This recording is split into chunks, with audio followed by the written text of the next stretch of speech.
हरे कृष्णा। तो आज हम प्रभुपाद लीलामृत से दूसरा अध्याय कॉलेज, विवाह और गांधी जी का आंदोलन, इस अध्याय का आज दूसरा दिन है। हम थोड़ा सा रिकैप करके शुरू कर देंगे। ये अध्याय प्रभुपाद जी के एक कोटेशन से शुरू हो रहा है, जो कि यहाँ पर बताया गया था। बहुत महत्वपूर्ण शिक्षा कि पाश्चात्य शिक्षा पाश्चात्य शिक्षा इसलिए दी जा रही थी या फिर इसलिए है कि मनुष्य को केवल एक पर्टिकुलर स्टेज तक उठाएगा, एक पर्टिकुलर कार्य के लिए ही उसे योग्य बनाएगा। पाश्चात्य शिक्षा इसलिए दी जा रही थी जिससे उनको अर्थात विदेशियों को कुछ उनके कार्यों के लिए कुछ कर्मचारी चाहिए था, क्लर्क्स और भी रेलवे के लिए जो मैकेनिक्स ये सब चाहिए थे। कोई बड़ा पद नहीं देना चाहते थे। इतना ही शिक्षा दी जा रही थी जितना प्राप्त करके भारतीय लोग उनके नौकर चाकर बन सके। ये सब हमने सुनी थी, इसलिए Prabhupada ji BA final exam को पास कर चुके थे, फिर भी वह उसको छोड़ दिए और उसमें नहीं बैठे। और सन 1914 में पहला विश्व युद्ध शुरू हो गया था और उस समय भारतीयों को ग्रेट ब्रिटेन की ओर से लड़ाई के लिए नाम दर्ज करवाने पड़े। उसका एक रिप्रेजेंटेटिव फ़ोटो रखा है मैंने फिर से। और फिर आप देख सकते हैं कि हवाई जहाज़ मैदान में, जो मैदान की दौड़ पट्टी में है, वह उतर रहा है। ये सब हमने देखे थे, सुने थे। और फिर श्रील प्रभुपाद जी अर्थात अभय वह कॉलेज में दाखिल हुए और फिर हमने देखे थे कि जो पाश्चात्य शिक्षा है, पश्चिम के भ्रष्टाचार का सामना नहीं करने देना चाहते थे। कौन? गौर मोहन। श्रील प्रभुपाद जी के पिताजी प्रभुपाद को, अभय को विदेश नहीं भेजना चाहते थे। क्यों? क्योंकि पश्चिम के भ्रष्टाचार का सामना उन्हें नहीं करने देना चाहते थे। पश्चिम के भ्रष्टाचार का यहाँ पर एक रिप्रेजेंटेटिव फ़ोटो रखा गया है, आप देख ही सकते हैं कि व्यक्ति केवल आहार, निद्रा, भय, मैथुन इन्हीं में लगकर, इसी में ज़्यादा से ज़्यादा लगकर इसी को अपना जीवन का लक्ष्य बनाकर जीता है। पाश्चात्य शिक्षा में इसी इसी को अपना जीवन का लक्ष्य बनाया जाता है कि केवल तुम कैसे अच्छे से खाओगे, अच्छे से सोओगे, अच्छे से इसी आहार, निद्रा, भय, मैथुन, बच्चे पैदा करना एटसेट्रा एटसेट्रा, इन्हीं में इसी की शिक्षा दी जाती है। इसी को अच्छे से कैसे किया जाए, इसी की शिक्षा दी जाती है, इससे ज़्यादा कुछ नहीं।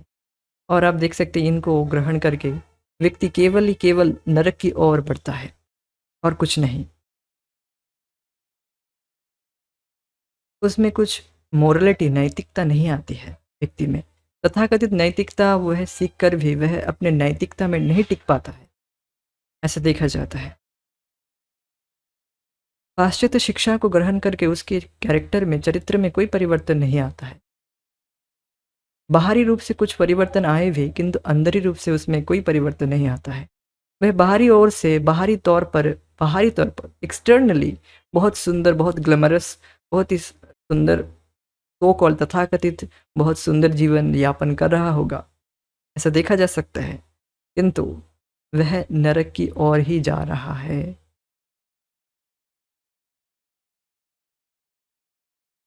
वह नरक की ओर ही जा रहा है। और जो व्यक्ति वैदिक शिक्षा को ग्रहण किया है, वैदिक शिक्षा को अपने जीवन में लगाए हुए हैं, वह भगवान की ओर बढ़ रहा है। तो यहाँ पर एक विषय यहाँ पर बताया गया है, जो तथाकथित शिक्षा को ग्रहण कर रहे हैं और वैदिक शिक्षा को बिल्कुल निग्लेक्ट किए हुए हैं, वह केवल ही केवल अज्ञान को पढ़ रहे हैं और अज्ञान में पढ़कर केवल ही केवल नरक की ओर जा रहे हैं। और वैदिक शिक्षा को ग्रहण करके व्यक्ति अपने जीवन में ऊपरी ओर भगवान की ओर बढ़ता है। देख सकते कि एक और व्यक्ति नरक की ओर जा रहा है और दूसरी ओर जो भगवान के भक्ति करके वैदिक शिक्षा को ग्रहण करके बिल्कुल उल्टा भगवान की ओर जा रहा है। ये बात है।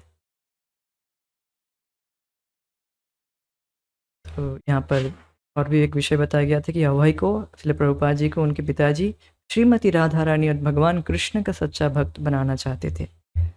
तो इसी को वास्तव में हमारा जीवन का लक्ष्य होना चाहिए, जो हमने चर्चा किए थे।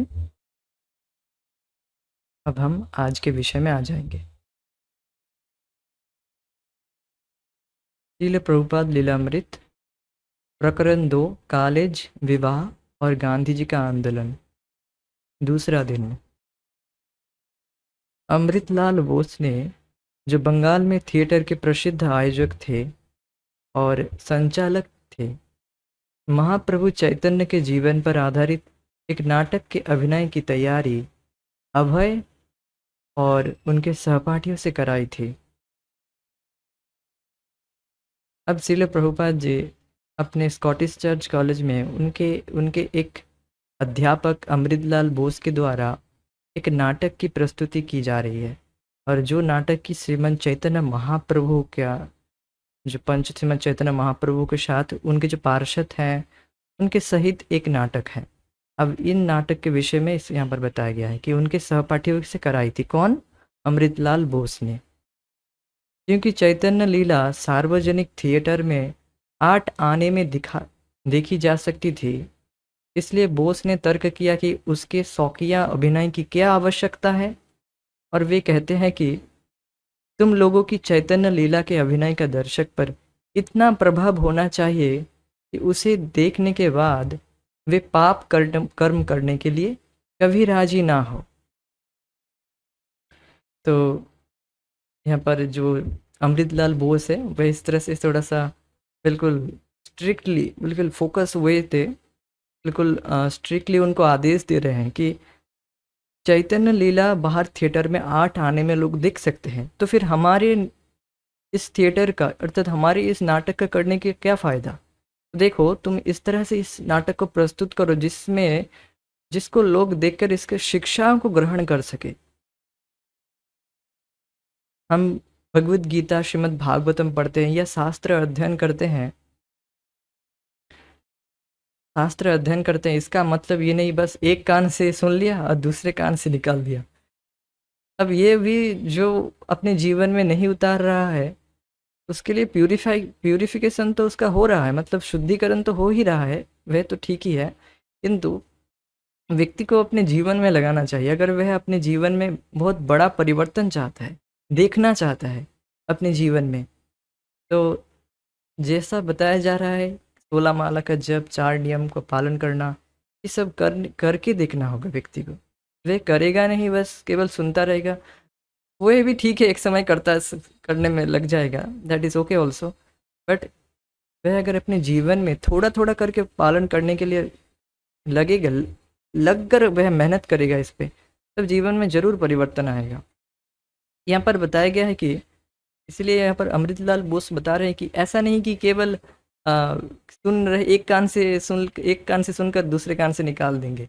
दर्शकों को ऐसा नहीं होना चाहिए। तुम्हें इस तरह से इस चैतन्य लीला को प्रस्तुत करना है जिसको लोग सुनकर अपने जीवन में परिवर्तन, सुधार लाए। अब देख सकते हैं कि तथाकथित जो बाजा बजाने वाले लोग होते हैं ना, कुछ बाजा बजाने वाले, बस अपना कुछ तथाकथित वो अपना भागवत टुंगी कहते हैं, वो कुछ 7 दिन का टुंगी करते हैं, कुछ पैसे के लिए करते हैं। उसमें व्यक्ति जो सुनता है, जो श्रोता है और जो पाठक है, दोनों में कुछ परिवर्तन नहीं आता है। भागवत की शिक्षाओं को वह नहीं ग्रहण करते हैं। आप देखेंगे कि गला सूखेगा तो वह झोपड़ी के पीछे जाकर थोड़ा बीड़ी पिएंगे। तो बीड़ी पीने वाले, आप देख सकते हैं कि ये जो तथाकथित भागवत कथाकार हैं, तथाकथित चैतन्य लीलाओं को प्रस्तुत करने वाले हैं, this are so called Bhagwat कथाकार। इनको सुनकर इनको इस तरह से चर्चा करके कुछ लाभ नहीं होगा व्यक्ति को। तो इसलिए यहाँ पर अमृतलाल बोस बता रहे हैं कि जो भी भगवान की जो लीलाएं हैं उनको बिल्कुल अच्छे से प्रस्तुत करना चाहिए, अपना उल्लू सीधा करना जिसे कहते हैं, अर्थात अपने लाभ के लिए कि मुझे इससे कुछ धन मिलेगा, मुझे इससे कुछ अर्थ की प्राप्ति होगी, इस इंटेंशन से नहीं, भागवत का विषय जो भगवान का जो कथाएं हैं उनको बोलना चाहिए इस इंटेंशन से कि व्यक्ति के जीवन में कुछ परिवर्तन आए, उसे सुनकर व्यक्ति भक्त बने। प्रभुपाद लीलामृत को हम पढ़ रहे हैं इसलिए कि हमें प्रभुपाद के प्रति हमारी जो अनुरक्ति है वह और बढ़े, इसीलिए हम प्रभुपाद लीलामृत को पढ़ रहे हैं। यहाँ पर ये सब पढ़ के ये सब करके हमको कोई और इंटेंशन नहीं है कि कुछ पैसा मिलेगा ये वो, ऐसा नहीं है। बस यही चाहते हैं कि प्रभुपाद के प्रति लोगों की जो अनुरक्ति है वह और बढ़े। वह किस तरह से कठोर मेहनत करके, कठोर परिश्रम करके, रात रात जग कर टीकाएं लिखे हैं, अपने बुक्स लिखे हैं। मतलब प्रभुपाद जी अपने भक्ति वेदांत परपोर्ट्स और भी जो स्मॉल बुक्स हैं सब कुछ लिखे हैं रात रात जग कर, तो उनको पढ़ना चाहिए। इसलिए प्रभुपाद जी बताते हैं अगर तुम मेरे इन ग्रंथों को पढ़ोगे नहीं तो फिर मैं कैसे तुम्हारी मदद कर सकता। तो अब हमें प्रभुपाद लीलामृत को पढ़ के हम देखेंगे कि प्रभुपाद कितने मेहनत करके ये सब किए हैं। तो यहाँ पर बताया गया है कि लोग चैतन्य लीला को इस तरह से प्रस्तुत करो कि जो दर्शक होंगे इतना प्रभाव होना चाहिए देखने के बाद आप कर्म करने के लिए कभी राजी ना हो। तो यही बात बताया गया है कि लोगों में इम्प्रेशन पड़े कि वह अपने जीवन में कुछ परिवर्तन लाए, हरे कृष्णा जपे और अपने जीवन में कुछ परिवर्तन लाए। ऐसा नहीं बस सुन लिया, हाँ हाँ हाँ जप करना चाहिए। ऐसे भी कोई कोई होते हैं, जैसे हम डॉक्टर के पास कभी कभी जाते हैं, डॉक्टर कुछ बोल देते हैं तो हम बस हाँ हाँ हाँ कर देते हैं, ठीक है हाँ, किंतु पालन कुछ नहीं करते। ऐसा नहीं कहा जा रहा है, जीवन में उतारना भी है, भगवत गीता को जीना भी है, ऐसा नहीं कि केवल सुनना है। ये बात बताया गया है। विख्यात संचालक बोस इन बालकों को प्रशिक्षण देने में अपनी सेवा केवल इस शर्त पर दे रहे थे कि वे सार्वजनिक अभिनय तब तक नहीं करेंगे जब तक वे कह ना दे कि उनका अभिनय निर्दोष है। अभय और अन्य बालक 1 साल तक चैतन्य नाटक की रिहर्सल करते रहे। अंततः उनके संचालक ने उन्हें सार्वजनिक अभिनय की अनुमति दे दी। तो देख रहे हैं कितने साल मेहनत किए, 1 साल। यहाँ पर 1 साल दिया गया है, इससे भी ज़्यादा, एक साल से भी ज़्यादा समय से वह इस नाटक के लिए अभिनय रिहर्सल कर रहे थे। अब आप सोचिए अगर इसी क्लास को मैं तैयार करने के लिए 1 साल दे दूँ तो शायद ये और ज़्यादा मैं अच्छे से कर पाऊँगा, किंतु हमारे पास उतना समय हम नहीं दे सकते हैं। हमें आगे भी बढ़ना है, तो जितना हो सके प्रयास कर रहे हैं अच्छे से करने के लिए। बाकी तो प्रभुपाद जी की और महाप्रभु की इच्छा है। तो फिर भी हम कम से कम समय में इन सब को प्रयास कर रहे हैं अच्छे से अच्छे प्रस्तुत करने के लिए। थोड़ा फोटो वोटो वगैरह रखे हैं।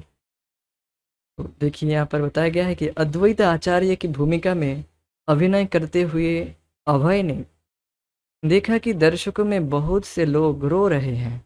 यहाँ पर आप देख सकते हैं कि श्रील प्रभुपाद जी अभय एक अद्वैत आचार्य के रूप में भूमिका में अभिनय कर रहे हैं। यहाँ पर मैंने इस तरह से रखा कि जब अद्वैत आचार्य भगवान श्रीमन चैतन्य महाप्रभु के अवतरण के लिए हुंकार कर रहे थे, is roaring like a lion, मतलब जैसे एक सींग होता है वह हुंकार करता है, पुकारता है, रोर करता है, उसी तरह से अद्वैत आचार्य जब देख रहे थे कि जगत में इतना पाप बढ़ गया है, लोगों के दिमाग में, लोगों के हृदय में भगवान के प्रति श्रद्धा बिल्कुल खत्म हो गई है, तो अद्वैत आचार्य ने ठान लिया था अगर भगवान श्रीमन चैतन्य महाप्रभु अवतार नहीं लेंगे तो मैं, जो कि अद्वैत आचार्य जो कि महाविष्णु है, जो वह बोल रहे थे इस तरह से अगर भगवान अवतार ना लिए तो मैं चक्र उठाऊंगा और सबको मार दूंगा। तो यद्यपि ऐसा नहीं है, बस एक आवेश में इस तरह से हुंकार कर रहे थे और भगवान के अवतार के लिए इस तरह से हुंकार कर रहे थे। एक रिप्रेजेंटेटिव फोटो रखा गया है। तो यह अभिनय करते हुए अभय ने देखा कि दर्शकों में बहुत से लोग रो रहे थे। ये बात है। आपको और भी कथा पता होगी कि अद्वैत आचार्य कैसे डेली शालिग्राम शिला को जल और तुलसी से पूजा करते थे और महाप्रभु भगवान के अवतार के लिए प्रार्थना करते थे, डेली प्रार्थना करते थे कि आप अवतार लीजिए, आप आइए और इनका उद्धार कीजिए। कलयुग में लोग इतने पाप में पड़े हैं, अगर आप नहीं आएंगे तो कौन इनका उद्धार करेंगे। आप देख सकते कि जो महावदान्य हैं महाप्रभु भगवान श्री चैतन्य महाप्रभु, श्री कृष्ण चैतन्य प्रभु नित्यानंद तो उनके साथ ही साथ जो उनके पार्षद भी आए, सभी सभी महावदान्य हैं, महादयालु हैं, जीवों के प्रति कृपा करने के लिए आए हैं। बिना अस्त्र क्या लेकर आए हैं? भागवत में बताया गया सांगो पांगास्त्र पार्षदम, उनका अस्त्र क्या है? हरिनाम, हरिनाम ही उनका अस्त्र है। आप देख सकते हैं कि अन्य अवतार में भगवान कोई ना कोई उनके पास वेपन अस्त्र रहता है हाथ में, उनका हथियार। अब खाली हाथ आए हैं भगवान, क्या लेकर आए हैं? हरिनाम लेकर आए हैं। इसी हरिनाम से सभी के हृदय में जो आसुरी मनोभाव है, देखिए अगर भगवान चक्र चलाते जाएंगे तो सबको मारना होगा, इस तरह से बताया जा रहा था। और इसीलिए भगवान हरिनाम लाए हैं, जिसके द्वारा हृदय में जो आसुरी भावना है उसको हरिनाम खत्म कर देगा और व्यक्ति धीरे धीरे शुद्ध होता जाएगा और भगवान के प्रति अपने प्रेम को जागृत कर लेगा। तो पहले तो उनकी समझ में नहीं आया सदाभाई की कि वे ऐसा क्यों कर रहे हैं, वे मतलब जो लोग क्यों रो रहे हैं उनको समझ में नहीं आ रहा था। लेकिन बाद में उन्हें मालूम हुआ कि क्योंकि अभिनेताओं का प्रशिक्षण बहुत अच्छी तरह हुआ था और वे सच्चे दिल से इतना अच्छा अभिनय कर रहे थे, अतः दर्शक भाव विगलित हो गए। तो सोचिए, 1 साल से भी ज़्यादा मेहनत की है इस चैतन्य लीला को प्रस्तुत करने के लिए, तो लोग तो प्रभावित होंगे ही। और इस इंटेंशन से सबसे ज़्यादा महत्वपूर्ण है उद्देश्य, किस इंटेंशन से हम कर रहे हैं। अब आप 1 साल से करिए, 2 साल से करिए, अभी जो मूवी आदि जो होता है देख सकते हैं कितने कितने सालों से वो मेहनत करते हैं, किंतु उनका प्रभाव बस कुछ ही समय के लिए रहता है। बस अब जैसे जीवन वैसे चलता रहता है लोगों का। किंतु आप देख सकते हैं जो भागवत कथाएं हम सुनते हैं, प्रामाणिक रूप से सुनते हैं, तब आप देख सकते हैं कि अपने जीवन में एक परिवर्तन आता है। मैं तो देख सकता हूँ कि मैं इससे पहले भी, जब मैं भक्ति से पहले की बात कर रहा हूँ, ये यहाँ वहाँ थोड़ा बहुत सुन लेता था, बट उतना प्रभाव नहीं पड़ता था। हाँ, कुछ कह रहे हैं, थोड़ी देर बाद वही लोग चाय पीने लग जाते हैं। मैं उतना I do not appreciate them, उतना अप्रिसिएट नहीं कर पाता था। तब मैं जब वास्तव में वास्तविक भक्तों से, प्रॉपर डिवोटी से सुनने लगा भगवान के विषय में, तब मेरे हृदय में श्रद्धा जागृत हुई। ये जो श्रद्धा है अर्थात भगवान के प्रति श्रद्धा है तभी जागृत होगी जब हम परंपरा से, गुरु परंपरा से सुनेंगे, अर्थात प्रॉपर डिवोटी से हम भगवान के विषय में सुनेंगे, तभी ये श्रद्धा रूपी जो बीज है वह अंकुरित होती है। ये फंडा है। इसीलिए जब हमें प्रामाणिक रूप से भगवान के विषय में सुनना चाहिए, यहाँ वहाँ नहीं सुनना चाहिए। ये बात है। अतः दर्शक भाव विगलित हो गए। अभय का यह प्रथम और अंतिम अभिनय था। अभय के मनोविज्ञान के अध्यापक प्रोफेसर अर्कू हार्ट ने प्रमाणित किया कि पुरुषों की अपेक्षा स्त्रियों के मस्तिष्क का वजन कम होता है। उनके अर्थशास्त्र के प्रोफेसर मार्शल के इस सिद्धांत पर व्याख्यान देते कि पारिवारिक प्रेम आर्थिक विकास में प्रेरक होता है। तो ये सब बात यहाँ पर बताया गया है कि ये सब बात है, बस फैक्ट है। कुछ जो भी हो, मस्तिष्क का वजन कम हो या ज़्यादा हो, इससे कोई फ़र्क नहीं पड़ता है। Everyone can chant Hare Krishna and go back to Krishna, इससे कोई फ़र्क नहीं पड़ता है। You can chant Hare Krishna and hear about Krishna. You can go back to Krishna. आप भगवान का नाम जप कर सकते हैं। इसके लिए कोई कोई क्वालिटी की ज़रूरत नहीं है, कोई भी जप कर सकता है, चाहे वह पढ़ा लिखा हो या ना हो। सुन सकता है, चाहे वह पढ़ा लिखा हो या ना हो, सुन तो सकता है ना। It doesn't matter of this things and all. ये सब कोई फ़र्क नहीं पड़ता है भगवान की भक्ति में। अब चाहे पुरुष स्त्री कुछ भी कोई भी हो, कहीं से भी हो, किसी भी आश्रम वर्ण के हो, आप चाहे कुत्ता खाने वाले मिले जो सपच हो क्यों ना हो, कोई भी व्यक्ति भगवान का नाम जप करके भगवान के पास चला जा सकता, पूरी तरह से शुद्ध होकर। ये बात है। और एक बात बताया गया है कि एक सिद्धांत है कि अर्थशास्त्र के प्रोफेसर मार्शल ने बताया क्या, कि पारिवारिक प्रेम आर्थिक विकास में प्रेरक होता है। ये बात क्या है, देखिए, अगर किसी का परिवार होता है तभी वह मेहनत करता है, तभी वह मेहनत करने के लिए वो जुट जाता है। आप देख सकते हैं। हाँ, ऐसा बताया जाए तो बताया गया है कि हाँ, कंपनी में किसी किसी कंपनी में देखते हैं कि इनका परिवार है कि नहीं। अगर परिवार है तो लेते हैं, नहीं तो नहीं लेते। अगर ये बैचलर है तो इनको नहीं लेते हैं। ऐसा कुछ कुछ कंपनी है, क्योंकि अगर ये काम ही ठीक से नहीं करेंगे, इनका परिवार होगा तो इनके दिमाग में एक प्रेशर होगा, हाँ परिवार के लिए मेहनत करना है, परिवार कैसे चलेगा। तो ये अज्ञान एक्टिवेट रहना चाहिए, ये अज्ञान में व्यक्ति पढ़ना चाहिए, परिवार उसका रहना चाहिए, then he will work efficiently. तब वह अच्छे से, बहुत ज़्यादा अच्छे से मेहनत करेगा। और वो का एक जो क्या रहता है ना, आप देख सकते हैं कि वो कुछ भी करेगा, उसे कोई भी टास्क दिया जो वो करेगा ही, क्योंकि उसके दिमाग में एक ये घूमता रहता है, अरे मैं काम नहीं करूँगा तो परिवार कैसे चलेगा। कुछ भी करता है। ऐसा बताया गया है कि परिवार को चलाने के लिए व्यक्ति कोई भी कृत्य करता है, कोई भी पाप करके उसको अपने परिवार को चलाना चाहिए, ये भी धर्म बताते हैं। तो अब देख सकते हैं कि कितना भयानक स्थिति है व्यक्ति का। जो भी हो, परिवार हो, जो भी हो, कृष्णेर संसार करी छाड़ी अनाचार। कृष्णेर संसार करना चाहिए। जो भी परिवार आप जो भी है, उसमें केंद्र कृष्ण होना चाहिए। तभी छाड़ी अनाचार, सभी जो अनाचार है, जो अनाचार मीन्स जो दुख है, वह सब हट जाएंगे स्वतः स्फूर्त रूप से। संसार अर्थात परिवार करना चाहते हैं, ओके कोई बात नहीं, कृष्ण र संसार करी, कृष्ण की संसार करो, कृष्ण को लेकर, कृष्ण को छोड़ कर नहीं।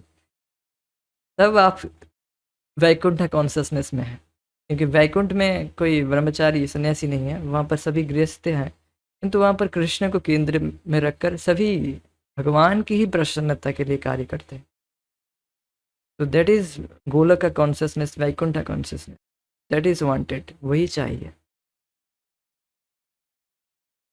संस्कृत में अभय रो और बेब की पाठ्य पुस्तक पढ़ती, जिसमें वर्णन था कि संस्कृत सभी भाषाओं की जननी है। प्रभुपाद जी बार बार बताते हैं अपने लेक्चर्स में भी कि संस्कृत देवनागरी अक्षर है, सभी के देवताओं के द्वारा बोली जाती है और सभी भाषाओं की जननी है। संस्कृत से ही सारी भाषाएं विस्तारित हुई है। और जो लैंग्वेजेस हैं, जननी संस्कृत है। इसलिए प्रभुपाद जी संस्कृत में पंडित हैं, बिल्कुल स्कॉलर हो गए थे। तभी वो बिल्कुल स्कॉलर थे, तो उनको कोई दिक्कत नहीं था संस्कृत में, और इंग्लिश भी उनका अच्छा था। और यह सब मिलकर उनको प्रचार की में एक बहुत अच्छा एक प्रचारक के रूप में उनको बनाया था। भगवान की सब व्यवस्था है। संस्कृत में कालिदास के कुमार संभव का अध्ययन करते हुए अभय पर कालिदास के धीर शब्द की इस व्याख्या का बड़ा प्रभाव पड़ा। अब बताया गया है कि यहाँ पर बताया जाएगा, संस्कृत में एक टॉपिक है, कुमार संभव नाम से एक अध्ययन करते हुए उनको एक विषय में बहुत रुचि हुई। क्या? वह धीर शब्द, धीर शब्द की इस व्याख्या का बड़ा प्रभाव पड़ा कि धीर का अर्थ होता है शांत चित्त या आत्मानुशासित। कालिदास के वर्णन अनुसार एक बार बहुत समय पहले भगवान शिव गहरी साधना में लीन थे। क्योंकि देवताओं का राक्षसों से युद्ध चल रहा था, इसलिए वे शिव जी के वीर्य से उत्पन्न एक सेनापति चाहते थे। अतएव उन्होंने उनकी साधना में विघ्न डालने के लिए एक सुंदर युवती पार्वती को भेजा। यद्यपि पार्वती ने शिव जी की आराधना की और उनके लिंग का स्पर्श भी किया, तथापि वे विचलित नहीं हुए। प्रलोभन के प्रति उनका प्रतिरोध धीर होने का पूर्ण दृष्टांत है। तो यहाँ पर बताया गया है कि धीर कैसा होता है। जो आइडियल आदर्श धीर पुरुष कौन है? वह है शिव जी। क्यों धीर है? क्योंकि वह भगवान की भक्ति में लगे हुए हैं, इसीलिए धीर है। धीर कैसे हुआ जाए? प्रश्न होगा ही व्यक्ति का कि हम भी धीर होना चाहते हैं, हम भी इस तरह से धीर होना चाहते हैं। कुछ भी हमें डिस्टर्ब ना करे, कोई भी परिस्थिति हमें डिस्टर्ब ना करे। तो डिस्टर्ब ना होने का यही फॉर्मूला है कि आप जितना भगवान की भक्ति में बड़े होंगे, आगे बड़े होंगे, उतना ही आप धीर बनते जाएंगे। और कुछ साधन अपनाएंगे तो धीर नहीं बन पाएंगे। कुछ और चाहेंगे, कुछ और विषय में आपकी आस्था होगी कि इससे मैं सुख प्राप्त कर लूँगा, इससे मैं सुखी होऊंगा, then you cannot be a dhira. आप धीर नहीं बन पाएंगे। भुक्ति मुक्ति सिद्धि कामी সকলই অশান্ত, कृष्ण भक्तो निष्काम अतएव शांत। जो भुक्ति, कुछ भोग चाहते हैं, मुक्ति चाहते हैं, मोक्ष चाहते हैं, जगत से मुक्त होना चाहते हैं, सिद्धि चाहते हैं, अणिमा लघिमा प्राप्ति, ये वो सिद्धि चाहते हैं। घर बैठे बैठे पोमोग्रेनेट घर पे ला के लाएंगे, अनार अनार। तो इस तरह से सिद्धि चाहते हैं, या छोटे से छोटा बनना चाहते हैं, बड़े से बड़े, ये सिद्धि ये वगैरह चाहते हैं। तो you cannot be a dhira. आप धीर नहीं बन सकते, अशांत ही रहेंगे। क्योंकि जो भोगों का स्वभाव है वह अचित है, निरानंदमय है और वह अशाश्वत है। इसलिए यह सब वस्तुएं प्राप्त करके you cannot be a dhira. आप धीर नहीं बन सकते। धीर पुरुष वही होता है जो भगवान की भक्ति में पूरी तरह से लीन है, अर्थात पूरी तरह से अपने मन को भगवान की भक्ति में लगाए हुए हैं। Then he can be a dhira, he will be peaceful and anything can disturb him. कुछ भी उसे परेशान नहीं कर सकता, चाहे कुछ भी हो जाए। आप देख सकते हैं कि हरिदास ठाकुर 22 बाजार में उनको पीट रहे थे व्यक्ति, मतलब 22 बाजार में पीटते हुए उनको 22 बाई, मतलब 22 में 22 आपको पता होगा, पीटते हुए उनको जा रहे थे लोग। सोचिए, फिर भी वह प्रार्थना क्या कर रहे थे? इनको पता नहीं ये लोग क्या कर रहे हैं, इनको क्षमा कर दीजिए, इनको पता नहीं है। बस सुदर्शन चक्र बिल्कुल प्रस्तुत हो गया था इनको मारने के लिए। वो जो मुसलमान है उनको मारने के लिए सुदर्शन बिल्कुल रेडी हो गया था, बट वो सुदर्शन रुके हुए थे। क्यों रुके थे? क्योंकि उनकी प्रार्थना से कि इनको ना मारिए, ये लोग, इनको पता नहीं। तो सोचिए how much level of his dhira. और भी एग्जाम्पल है, जब साक्षात माया देवी आई, जब हरिदास ठाकुर जबकि वे मात्र 24 ईयर्स के थे, 24 साल के थे, युवा, उस समय उनको प्रलोभित करने के लिए साक्षात माया देवी आई। फिर भी वे इतने हरिनाम में डूबे हैं, इतने हरिनाम में वह मग्न है, उनको विचलित नहीं कर पाए। तो धीर होने का यही फॉर्मूला है कि आप जितना हो सके भगवान की भक्ति में आपका आस्था होना चाहिए। Full faith on Krishna consciousness, full faith, तब यू कैन बी अ धीरा। और इच्छाएं हैं दैट, बट आपका हेय बुद्धि है उसमें, जो जगत में कार्य करना पड़ रहा है उसमें हेय बुद्धि रहना चाहिए और पूरा विश्वास भगवान की भक्ति में होना चाहिए। Then you can be a dhira. हाँ, जो भी हो रहा है, कोई दिक्कत नहीं है, आपको फर्क नहीं पड़ेगा, आपको कुछ परेशान नहीं कर पाएगा जगत में।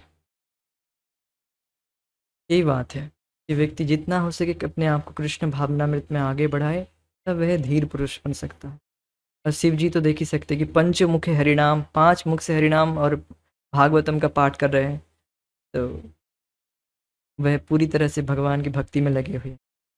शिव जी के जो भक्त होते हैं वे तथाकथित, और भक्त नहीं कहेंगे, अब देख सकते हैं कि वो कुछ बिजनेस माइंड में आते हैं कि ये चाहिए वो चाहिए, ये हमारी इच्छा पूर्ति कर दीजिए, बस वे बिजनेस माइंड में आते हैं। तो उनके कुछ परिवर्तन नहीं आता है उनके जीवन में। उनको देखना चाहिए कि शिव जी क्या कर रहे हैं, क्या देखना चाहिए, शिव जी भी भगवान की भक्ति में लगे हुए हैं, हमें भी भगवान की भक्ति में लगना है।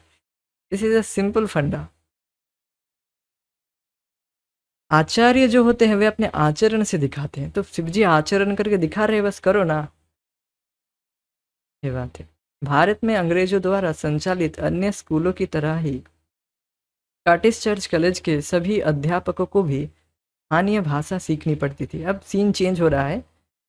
अब देखिए, आ, सभी जो विदेशी होते हैं, जो विदेशी जो आए थे प्रचार के लिए, मिशनारी हैं, उनको सबको स्थानीय लोकल लैंग्वेज सीखना पड़ना होता था। तो वह सब सीखे हुए थे, जो स्कॉटिश चर्च कॉलेज के सभी अध्यापक स्थानीय भाषा वे सीखे हुए थे। अब एक बार प्रोफेसर ओरकुहाट अभय और दूसरे विद्यार्थियों के पास से गुजरे, जो मूंगफली खा रहे थे और आपस में बात कर रहे थे। एक विद्यार्थी ने बंगाली में प्रोफेसर ओरकुहाट पर व्यंग्य किया। विद्यार्थियों को यह देखकर आश्चर्य हुआ कि प्रोफेसर ओरकुहाट व्यंग्य करने वाले की ओर तुरंत मुड़े और उसको व्यंग्य का उत्तर बंगाली में दिया। अभय और दूसरे छात्र शर्मा कर रह गए। तो आप सोच सकते हैं कि है, तो वो सोच रहे थे कि प्रोफेसर को इंग्लिश बंगाली पता नहीं होगी, तो उनको मजाक कुछ व्यंग्य कर दिया होगा, किंतु उनको सब पता था, उनको तो लोकल लैंग्वेज पता था। तो इस तरह से वह सब शर्मा कर रह गए कि अरे क्या कर दिया सब। बाइबल सोसाइटी ने हर विद्यार्थी को बाइबल का अध्ययन अनिवार्य था। जिल्द वाली बाइबल दे रखी थी और हर प्रातःकाल विद्यार्थी को बाइबल पढ़ने, प्रार्थना और भजन गाने के लिए एकत्र होना पड़ता था। तो आप देख सकते हैं कि उनको एक अनिवार्य हो गया था, उनको एक अनिवार्य की गई थी, you have to read Bible daily. Prabha ji बता रही थी कि एक 1:30 से आधा घंटा उनको, 2 बजे तक आधा घंटा डेली उनको बाइबल पढ़ना होता था दोपहर के। और फिर उनको लिखने बोलना जाता था, 10 पेज इससे लिखिए, जो भी आप सुने हैं उससे 10 पेज लिखना होता था इंग्लिश में। इस तरह से बता रहे थे।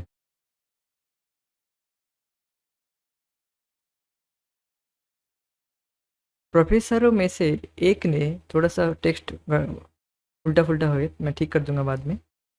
प्रोफेसरों में से एक ने वैदिक संबंधित कर्म और आत्मा के शरीरांतर आलोचना की, शरीरांतर की सिद्धांत की आलोचना की। न्यायालय में किसी पर अभियोग नहीं लगाया जा सकता जब तक कि कोई गवाह ना हो। इसी तरह उनका तर्क था कि यद्यपि हिंदुओं के अनुसार जीवात्मा को पूर्व जन्म के दुष्कर्मों के कारण वर्तमान जीवन में दुख झेलना पड़ता है, पर पूर्व जन्म के दुष्कर्मों का साक्षी गवाह कहाँ है।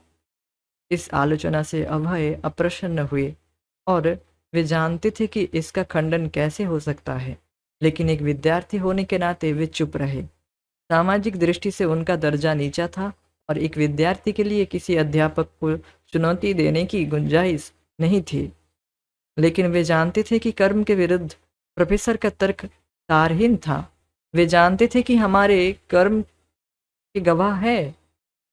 तो देखिए बताया क्या है, क्या बात बताई गई है।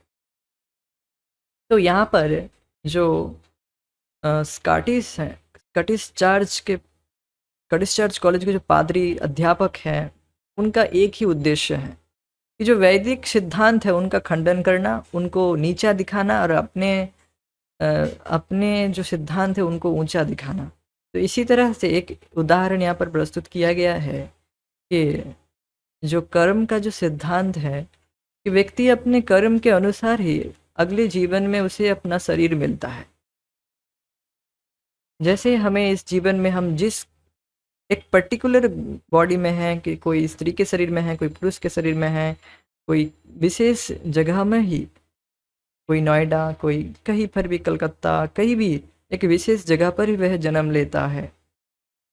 अब देख सकते हैं, तो यह सब कर्म के अनुसार ही होता है। वह जैसा कर्म किया है, जैसी उसकी इच्छा थी पिछले जन्म में, उसी तरह से उसी के अनुसार उसे जन्म मिलता है। अब जो प्रोफेसर है वह इस वैदिक सिद्धांत के शरीरांतर की आलोचना की, सिद्धांत की आलोचना की कि आत्मा का जो शरीर अंतर होता है, शरीर की परिवर्तन करता है, इस पर आलोचना की, समालोचना की। क्या की कि अ, जो शरीर, अच्छा तुम्हारा मानना है कि शरीर परिवर्तित होता है, तो वैदिक सिद्धांत को इस तरह से बता रहे कि वैदिक सिद्धांत को वह इस तरह से बता रहे कि शरीर परिवर्तित होता है, आत्मा परिवर्तित नहीं होता है। ये हमने पढ़े हैं और ये यही वास्तविक है। आप देख सकते हैं कि एक पर्टिकुलर गृह में, एक पर्टिकुलर घर में हमारा जन्म मिला है, पर्टिकुलर माता पिता के द्वारा। तो इनका आर्गुमेंट है कि अच्छा तुम्हारा अगर पिछले जन्म में तुम कुछ थे और अभी इस जन्म में तुम्हें एक और शरीर मिला है, शरीर परिवर्तित हो रहा है, तो पिछले जन्म का गवाह कौन था? कोई ना कोई साक्षी तो होगा, तब तब ना तुम्हें शरीर मिला है। उनका मानना है कि शरीर बस एक ही बार जीवन मिला है, मनुष्य जीवन मिला है, और इसी में अब ये ख़त्म हो जाएगा तो सब कुछ ख़त्म। तुम इटर्नली, अगर तुम बुरे कर्म करोगे तो इटर्नली तुम्हें नरक जाना पड़ेगा, तो शाश्वत तुम्हें नरक जाना पड़ेगा, और अच्छे कर्म करोगे तो उच्च गति मिलेगी जो कि इटर्नली होगी। उनका ऐसा मानना है, किंतु ऐसा नहीं है। तो इस तरह से वे खंडन करते हैं कि हमारा जो जो तुम्हारा गवाह कौन है, तुम्हारे पिछले जन्म में तुम्हें किस तरह से शरीर मिलेगा, उसका गवाह कौन है, साक्षी कौन है? इसका खंडन आप कैसे कर सकते, सभी को पता होगा। भगवान है साक्षी। भगवान, अब ये लोग तो गीता पढ़े नहीं है। 13वें अध्याय में भगवान स्पष्ट रूप से बताते हैं कि क्षेत्रज्ञम चापि माम विद्धि सर्व क्षेत्रेषु भारत। क्षेत्रज्ञम च अपि, तुम ये जो खेत है, तुम क्षेत्र के क्षेत्रज्ञ हो। केवल तुम ही क्षेत्रज्ञ नहीं हो, केवल तुम ही अपने शरीर को जानने वाले नहीं हो।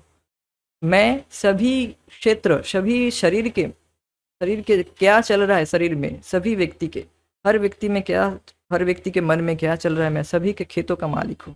सर्व क्षेत्रेषु भारत, इस तरह से भगवान बताते हैं। तो गवाह, साक्षी कौन है? परमात्मा रूप में भगवान सभी के हृदय में बैठे हुए हैं। तो इनको ये वैदिक सिद्धांत तो पता नहीं है, वैदिक विषय में ज़्यादा कुछ, तो इस तरह से अंट संड बताते हैं। अब प्रभुपाद जी अपने स्थिति, और एक शिक्षा है यहाँ पर कि अपने स्तर के अनुसार, अपने स्थिति के अनुसार हमें बोलना चाहिए। कहीं पर भी कोई कुछ अंड संड बोल रहा है वैदिक सिद्धांत के विषय में, अगर वह सुनने वाला नहीं है तो उसके साथ तर्क करने के लिए हमें नहीं पढ़ना चाहिए, उसके साथ झगड़ा करना नहीं चाहिए। उसमें अपना टाइम वेस्ट ना करके वहाँ से निकल जाना ही वेस्ट है, और नहीं भी निकल सके तो अपना हरे कृष्ण जपना चाहिए मन ही मन। उनसे झगड़ा करके केवल अपना हृदय ही जलेगा और कुछ नहीं होगा। तो और इसीलिए देखना चाहिए कि अपने स्थिति के अनुसार कि क्या ये व्यक्ति मेरे बातों का वैल्यू करेगा, देन मैं कुछ इसे बताऊंगा। Otherwise I can not speak anything about Krishna और एनीथिंग अबाउट वेदास। ये बात है। तो ये एटिकेट है कि वैदिक ज्ञान सभी को नहीं दिया जाता है, और जो जो व्यक्ति श्रद्धा, जिसके हृदय में श्रद्धा है, थोड़ी सी भी, जो इनोसेंट है, जो बालिश है, ऐसे प्रचार किया जाता है। जो बालिश है, जो इनोसेंट है, उनको बताएंगे तो वह आसानी से ग्रहण करते हैं। हाँ सच, जिनको पता ही नहीं है कुछ विषय में। अब देखिए, ऐसा नहीं कुछ लॉजिक वजिक कुछ नहीं है, ऐसा नहीं है। लॉजिक है किंतु शास्त्र के आधार पे है, लॉजिक शास्त्र के बाहर नहीं है। एक उदाहरण से स्पष्ट रूप से समझ में आ जाएगा। जब छोटा बच्चा होता है, बिल्कुल छोटा, तो उसे कुछ ज्ञान ही नहीं रहता है कि उसका पिता कौन है। तो माँ ही एकमात्र भरोसा है, कि माँ ही उसे बताती है कि अरे ये देखो तुम्हारा ये पिता है, बोलो पिता, बोलो जो भी है, पापा, जो भी कुछ बोलते होंगे। तो माँ ही सिखाती है, या फिर और कोई नहीं, माँ ही सिखाती है। तो माँ रूपी वेद हमें सिखाती है कि तुम देखो तुम्हारे पिताजी कौन है, परम पिता कौन है, परमेश्वर कौन है, भगवान श्री कृष्ण है। तो इस तरह से वेद, भगवत गीता हमें सिखाता है कि भगवान कौन है, भगवान के विषय में ज्ञान देते हैं। हम इनोसेंट, हमें कोई होप नहीं है हम कैसे ज्ञान को स्वीकार करेंगे? हमें कोई और सोर्स नहीं है वेद के अलावा। वेद मूर्तिमान वेद है।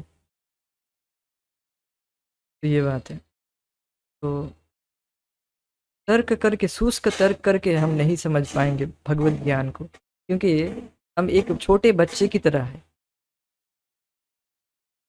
ये भी बात है। कुछ विद्यार्थी जो छोटे छोटे गांवों से आए थे, कलकत्ता की महान नगरी को और उसमें इतने अधिक यूरोपियों की उपस्थिति देखकर आश्चर्य करते और भयभीत होते थे। लेकिन अभय के लिए कलकत्ता और अंग्रेज कोई डरावनी चीज़ नहीं थी। अपने स्कॉटिश अध्यापकों के लिए उनके मन में कुछ आकर्षण भी था। यद्यपि वे उनके प्रति कुछ डर, दूरी और तनाव का मिश्रित अनुभव करते, लेकिन वे उनकी नैतिकता और विद्यार्थियों के प्रति उनके सज्जन पूर्णता और उदार व्यवहार के प्रशंसक थे। अभय को वे कोमल चित्त प्रतीत होते। एक बार बंगाल का गवर्नर जो स्कॉटिश था, स्कॉटिश चर्च कॉलेज आया और उसने हर कक्षा का निरीक्षण किया। कमरे बड़े थे और प्रत्येक में 150 विद्यार्थी बैठ सकते थे। अभय पहली पंक्ति में बैठे थे और उन्होंने प्रसिद्ध गवर्नर मार्क्यूस ऑफ जेटलैंड को बहुत निकट से देखा। स्कूल यूरोपियों और भारतीयों के बीच कड़ी सामाजिक दूरी के सिद्धांत पर चलता था। बंगाली अध्यापक भी जो नीची जाति के माने जाते थे, यूरोपीय प्रोफेसरों से भिन्न कमरे में बैठते थे। कॉलेज पाठ्यक्रम का एक अंग इंग्लैंड्स वर्क इन इंडिया था, जिसे एम घोष नामक एक भारतीय ने लिखा था। पुस्तक में विस्तार से बताया गया था कि अंग्रेज शासन के पूर्व भारत किस प्रकार आदिम अवस्था में था। अभय का अर्थशास्त्र का अध्यापक विद्यार्थियों की मंद बुद्धि से तंग आकर कभी कभी उन पर चिल्ला उठते। उन्हें संपूर्ण भारतीय राष्ट्र के प्रतिनिधियों के रूप में उन्हें संबोधित करता हुआ वह कहता, तुम लोगों को स्वतंत्रता की आशा कभी नहीं करनी चाहिए। तुम शासन नहीं कर सकते, तुम केवल गधों की तरह काम कर सकते, बस। तो इस तरह से देख सकते हैं एक रिप्रेजेंटेटिव फोटो रखा गया है। जो स्कॉटिश पादरी है वह किस तरह से बता रहे हैं कि तुम लोगों को स्वतंत्रता की आशा कभी नहीं करनी चाहिए। तुम शासन नहीं कर सकते, केवल गधों की तरह काम कर सकते हो, बस। तो आप देख सकते हैं कि वैदिक सिद्धांत को, वैदिक शिक्षा को नीचा दिखाकर अपने क्रिश्चियनिटी को बढ़ाकर दिखाना उनका यही इंटेंशन था। बार बार वह डेली बाइबल पढ़ाते थे। डेली देखिए, जो कार्य डेली किया जा रहा है उसका प्रभाव होता है। तो इस तरह से अगर डेली व्यक्ति का ब्रेन वॉश किया जाए कि तुम ये तुम्हारा जो शिक्षा व्यवस्था है ये बैकवर्ड है, और तुम जो अभी कर रहे हो ये बैकवर्ड है, हमारी शिक्षा को ग्रहण करो, क्रिश्चियनिटी बहुत ऊंचा है, इस तरह से वे प्रस्तुत किए हैं। डेली अगर किसी को इस तरह से डोज दिया जाए कि ये सही है, ये सही है, सूर्य पश्चिम से उगता है, सूर्य पश्चिम से उगता है, सूर्य पश्चिम से उगता है, ऐसे कोई डेली पढ़े, डेली सुने, तो वो मान ही लेगा हाँ सूर्य पश्चिम से उगता है। ऐसा नहीं है। तो जो सही ज्ञान है उसके विषय में हम गलत से सुनेंगे, गलत तरीके से सुनेंगे, तो व्यक्ति का जो फेथ है, जो श्रद्धा है, वह परिवर्तित होगा ही। तो आप देख सकते हैं कि अभी समाज में इसका प्रभाव अभी भी फैला हुआ है। लोगों में वैदिक शिक्षा के प्रति जो श्रद्धा है वह अभी भी नहीं है। जो वो प्रभाव, जो प्रभाव, जिस प्रभाव की वजह से अभी भी वह प्रभाव अभी तक है कि लोगों में वैदिक शिक्षा के प्रति श्रद्धा नहीं है। उनको लगता है कि वैदिक शिक्षा बस केवल बैकवर्ड है। उनको अभी भी वही गलतफहमी में वे पड़े हुए हैं, किंतु वास्तव में ऐसा नहीं है। ये केवल बार बार एक ही विषय में देखिए, कोई एक व्यक्ति अगर बार बार झूठ को बोलेगा तो वही लगेगा कि हाँ यही सही है। तो यही बात है। तो वो एक तरह से, इस तरह से एक्सप्रेस करके, इस तरह से एक अपना प्रभाव विस्तारित किए हैं, जो प्रभाव अब भी दिखा जाता है। और आप और एक बात देख सकते हैं कि तुम केवल गधों की तरह ही काम कर सकते हो। आप देख रहे हैं कि अभी भी लोग गधों की तरह ही काम कर रहे हैं। आप देख सकते हैं कि मनुष्य को जो ब्राह्मण थे, ब्राह्मण क्वालिटी में लोग थे, उनसे बिल्कुल उतार कर, वहाँ से उतार कर एक शूद्र की परिस्थिति में, गधे की परिस्थिति में रख दिया गया है। और लोग अभी भी गधों की तरह ही कार्य कर रहे हैं। कोई परिवर्तन नहीं चाहते अपने जीवन में। तो व्यक्ति को सचेत होना चाहिए कि नहीं, मैं केवल मुझे अपने संस्कृति को, मेरा जो संस्कृति है वह हाईएस्ट है, उसके विषय में मुझे सुनना चाहिए, पढ़ना चाहिए। इस तरह से व्यक्ति श्रवण करेगा तभी वह समझेगा कि वह अपने संस्कृति को वैल्यू करेगा। अभी आप देख सकते हैं कि जो यूट्यूबर्स हैं, कई बार भी सोशल मीडिया में फिर से वैदिक सिद्धांतों को, वैदिक विषयों पे चर्चा की जा रही है। ये वो खाना-पीना ऐसे करना चाहिए, बिल्कुल ज़ीरो ऑयल ये वगैरह, मिट्टी की कढ़ाई में कुकिंग कीजिए अच्छे से, वही उसमें, तो वही आप देख सकते हैं फिर से वैदिक विषयों को फिर से लाया जा रहा है। घड़े में पानी पीना चाहिए, ये वो आप देख सकते हैं। तो आप देख सकते हैं कि वैदिक जो चीज़ है वह बिल्कुल अ, बिल्कुल सही है और वही जीव के परम कल्याण के लिए होगा। सही बात है। कॉलेज की दिनचर्या बहुत कठोर थी। अभय को अब हर प्रातःकाल राधा और गोविंद के श्री विग्रह के सामने घंटों समय बिताने की स्वतंत्रता नहीं थी। वह बचपन का विलास था जब वे प्रतिदिन मल्लिका के मंदिर में राधा गोविंद के स्वर्ण विग्रहों के सामने घंटों बिताते थे। तो अब प्रभा जी अभी कॉलेज में थे, तो इसलिए उनका जो पिछला जो दिनचर्या था इससे पहले अपने बचपन की, वह परिवर्तित हो गया था। जो व्यक्ति, ठीक है, देखिए ब्रह्मचर्य के अर्थात पढ़ाई के समय व्यक्ति अगर अपने शास्त्र के अध्ययन में ज़्यादा फ़ोकस करेगा, अर्चा विग्रह विग्रह अर्चन में नहीं भी फ़ोकस करेगा, तो दैट इज़ ओके। क्योंकि जो ब्रह्मचर्य का जो कार्य होता है वह अध्ययन होता है प्रधानतः, सीखना होता है, अध्ययन होता है, पढ़ना है। पढ़ना मतलब ये नहीं कि केवल आप मटेरियल स्टडी करें, केवल वही नहीं, साथ ही साथ आपको स्पिरिचुअल स्टडीज़ भी करनी है, जिससे आपकी वास्तविक प्रगति होती है, जिससे आप धीर बने रहेंगे। तो यहाँ पर इसीलिए बताया कि वह बचपन का विलास था, बचपन का उनका विलास था। जब वे प्रतिदिन मल्लिक के मंदिर में राधा गोविंद के स्वर्ण विग्रहों के सामने घंटों बिताते थे, पुजारियों के सुगंध, पुष्प, दीप और संगीत, कीर्तन से अर्चा विग्रह की आराधना करते और भरपूर प्रसाद वितरण करते देखते थे। बच्चे के रूप में वे मंदिर के घास के मैदान में खेला करते थे। उन्होंने लोगों को सड़क के किनारे कचौरियाँ पकाते हुए देखा था, साइकिल चलाई थी या भवतारिणी के साथ पतंग उड़ाई थी। उनका जीवन हरिसन रोड स्थित उनके घर पर माँ के वार्तालाप में और पिता की कृष्ण पूजा में केंद्रित था। अब वे सारे दृश्य पीछे छूट गए थे। यहाँ पर एक रिप्रेजेंटेटिव रखा गया है, रिप्रेजेंटेटिव फोटो ना अच्छे से नहीं बनाए, फिर भी सब कुछ है। फुटबॉल खेल रहे थे, यहाँ पर कचौरी बन रही है, माँ के साथ वार्तालाप, पतंग उड़ाना साइकिल में और पिता का अर्चन करना, ये सब कुछ है। अब उनके दिन स्कॉटिश चर्च कॉलेज के अहाते में बीतने लगा। वहाँ एक लॉन भी था, एक बगीचा था जिसमें पक्षी थे, बरगद का एक छोटा सा पेड़ भी था, लेकिन पूजा के स्थान पर अब वहाँ अध्ययन था। स्कॉटिश चर्च कॉलेज का वातावरण पढ़ाई लिखाई का था और विद्यार्थी जब नोटिस बोर्ड या मुख्य प्रवेश द्वार के सामने इकट्ठे होते या मुख्य प्रवेश द्वार से होकर टोलियों में अंदर या बाहर जाते, उस समय भी उनके आकस्मिक वार्तालाप का विषय प्राय कक्षा कार्य या कॉलेज के कार्यकलाप में होता।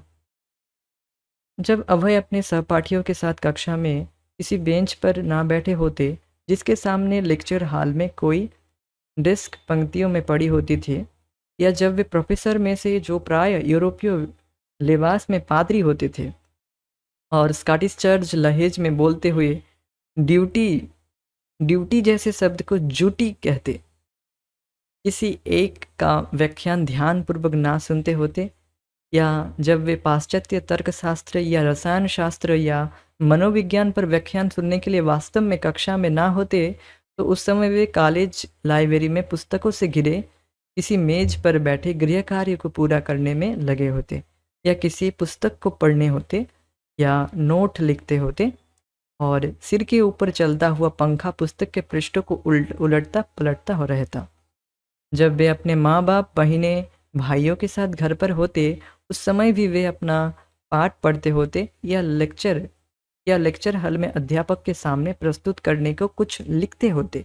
अतः उन्हें अपने कृष्ण भगवान की उस प्रतिमा अर्थात उस श्री विग्रह की आराधना बंद करनी पड़ गई, जो वर्षों पूर्व उनकी मांग पर उनके पिता ने उन्हें दी थी। अपने आराध्य अर्चा विग्रह को उन्हें एक बक्सा में बंद कर देना पड़ा। यह बात बताया गया कि जो अध्ययन के समय उनका आया, अर्थात जो अध्ययन का जो समय है, उस समय व्यक्ति अगर अर्चा विग्रह में ज़्यादा फोकस ना करे, देन दैट इज़ ओके, वह ठीक है। और आप शास्त्र अध्ययन करने में ज़्यादा से ज़्यादा समय बिताइए इस समय जब व्यक्ति का पढ़ाई का समय होता है, और जो भी मटेरियल स्टडीज़ हैं वो भी ठीक से करें, वो भी करिए, और साथ ही साथ ये इस पर फोकस करें कि मेरा समय ज़्यादा वेस्ट ना हो। मैं अपना जो भी समय मैं अब व्यर्थ करता था, समय में नष्ट करता था, वो समय मैं भगवान की भक्ति में लगाऊंगा, कथा सुनने में और ज़्यादा से ज़्यादा भक्ति करने में लगाना चाहिए। ये बात है। तो आज हम यहीं पर रुकेंगे, आगे की चर्चा हम आगे बढ़ाएंगे। हरे कृष्ण। जय Srila Prabhupada Nitai Gaura Premanande Hari Hari. Thank you so much for joining.